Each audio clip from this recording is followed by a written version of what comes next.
Good evening, welcome to this video. Today we have a Should You Talisman episode on the M8 HMC. This is a relatively new talisman to the series, and, well, to the Talisman series, I should say, and it's also quite well lined up with this series conveniently. So, that's at least something if you wanted to see a more in-depth coverage, because obviously we covered this thing a few months ago in the Talisman series. So, as per usual with this series, we're going to be taking a look at the armor, the drivability slash weaponry of the tank and everything. And of course, we're going to be coming over to, or back to the hangar to talk about the vehicle with its competition. And of course, come to a conclusion about this vehicle, if you should put a talisman on it or not. Without further ado, let's get into it and discuss the weaponry and armor of this tank. The weaponry and armor, of course, being the most vital importance to a tank, because without that, a tank would exactly not be useful on the battlefield. And this tank is actually pretty useful on the battlefield. Obviously, its armor is a little bit flaky in places, but you can still make this thing do some decent work. So its main armor profile actually looks pretty strong when you look at the lower parts, like 50mm, little bars that are also 50mm. The lower plate's 38.1, which is not bad at all. The upper glacis is a little bit weaker at 28.5, and most guns are going to be able to crack this pretty comfortably. Of course, angled, it can be a little bit more tough, but of course people just shoot this corner here because it's a little bit easier. The gun mantlet did receive a nerf a while ago, which is quite unfortunate. It did obviously have the 38mm around here, and now this used to be 38, but of course now it's only half an inch thick, which is 12.7, so that is a bit unfortunate. The main weak spot of this tank is its turret ring, which is extremely easy to pen. A lot of the time, if you're playing against the Germans, they will shoot for this turret ring, and it will knock out most of your crew, if not downright destroy your tank. So that can be a little bit inconvenient, to say the least. And we'll go into a bit more detail about that shortly. Of course, the side of the tank is pretty much what you'd expect, 28.5mm, which is not bad. But of course, it's not really going to stop anything at this low BR. And of course, around the back, it's 25.4, with the turret sides and rear being 25.4 as well. But of course, one thing to consider is this vehicle is open top, so it can be easily strafed from above. The roof armor, if for some reason someone decides, yes, I won't shoot your exposed turret crew, I want to shoot the hull, is only half an inch thick, so most of the stuff that you're going to be running across will be able to pen this pretty comfortably from above. So just be mindful of that, but most of the time the 50 cals are on your team, so you shouldn't really have to worry too much about that. But of course, it's not just about the armor of this vehicle, it's about its overall firepower, and this thing does actually pack pretty decent firepower. Of course, up at the top we do have a 50 cal, which is operated by the commander. He, obviously, if he's taken out, this machine gun becomes useless, so just bear that in mind. And of course, the main gun of this tank is a bit of an odd one. It is something unique, of course, the M2 75mm howitzer. It mainly was used for firing HE, but of course, in-game it can also fire a HEAT round, also known as a high explosive anti-tank round. This is a pretty good round, like it does have pretty decent post-pen when you line it up properly, and it can overpressure pretty much most vehicles that you're going to come across in terms of light armor. And it's actually pretty good. It's got a pretty good reload rate. Its muzzle velocity is a little low, but it's a very versatile shell, and this should 100% be your main shell. You get this shell stock, so you really have no reason to bring along the HE unless you're a fan of the Devil, because it's got 666 grams of explosive mass, whereas this shell has 548.13 grams of explosive mass. Of course, TNT equivalent. Of course, there is one other shell which I would recommend bringing across, which is the M64 smoke shell. You don't need many of these, like 4 or 5, and that'll be quite comfortable. I tend to bring 5. Very useful for getting into a new position or repositioning in general. And with this vehicle's mobility, which I'm going to briefly talk about, it's actually pretty solid as well.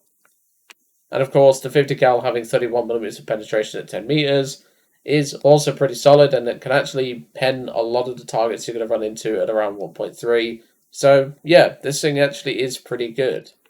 But of course, it's not all sunshine and butterflies. Unfortunately, this vehicle is hand cranked, so it only has a 5.6 degrees a second turret traverse.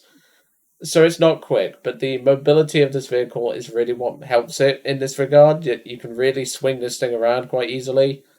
And of course, the mobility with it having a 40 miles per hour top speed forwards and 10.4 backwards, it's pretty strong. And of course, nearly having a 20 horsepower per ton, it's still like it's pretty fast. Like there's no sugarcoating it. This thing is mobile. It's got decent armament. Of course, the main gun can take some getting used to, and heck, it even took me a couple of games to get used to it again. But it's still pretty solid, and I really have no problems with this vehicle. It's just excellent all around. But yeah, that pretty much concludes the armor bit. It's obviously, and well, the armor and gun and mobility and all that jazz. It is still pretty solid. Like it is still pretty good. But of course, the gun mount that taking a nerf has hurt this thing quite a bit. But you can still make this thing work to some extent. Anyway, let's jump into a test drive and let's take this thing for a little drive. See you shortly. And welcome to the test drive. Before I do, I just wanted to briefly demonstrate the coverage angle of this 50 cal. It has pretty good coverage and elevation, and well, against planes it's very useful, and it can actually go up quite high, so if a plane is trying to strafe you, chances are, if they are going to kill you, you might be able to take them with you, which is pretty useful. So, let's go for a little drive and I can demonstrate how nimble this little guy is. So, its speed overall and its acceleration is actually pretty good, and of course, it can do what I like to nickname handbrake turns, because well, it's nimble. It's based on the M5 chassis. Of course, the 50 cal messes up light targets pretty well, and the 75, of course, can do that as well. And as you saw there, even though it killed the crew members inside, it did overpressure. So, it is pretty useful in that regard. But of course, the gun, if I just show you the gun scope, can be quite tricky. So if you look at the range here, obviously, this is pretty much point-blank range, but if you aim it right about here, you get a kill no problem. But when you're engaging something, let's say that Panther over there, we're going to... it won't pen a Panther, that's not the point I'm trying to make here. The point is about aiming. So, obviously this Panzer IV, he's normally about, I think, 400 away, so I'm going to aim for about 400. But you can see there, the shell has to lob pretty hard in order to get a shot onto the target, and the gun accuracy can be a little bit finicky at times. But of course, if you're aiming at an actual target you're going to run into, like this Panzer IV here, its post pen isn't too bad. Obviously there is better, but still, it's still pretty solid. And of course that reverse rate, very useful in a tight spot. The 50 cal as well, as you can see, can fully traverse around the vehicle very quickly. So if you need to engage a light target that's just cropped up behind you, you can very easily do that, and you can even swing the hull around whilst you're doing it, because the turret traverse on the 12.7 is insane. Because reasons. But obviously, its acceleration isn't as good as it could be, because obviously it's not exactly 20 horsepower per ton, but once you get it onto a road and off the dirt, it accelerates very well for what it is. And of course, coming to a stop is one of its weaknesses, but, well, can't stop the freedom train, I guess. And of course, as I said earlier about the overpressure, that was more aimed at the driver, and it still killed the entire vehicle.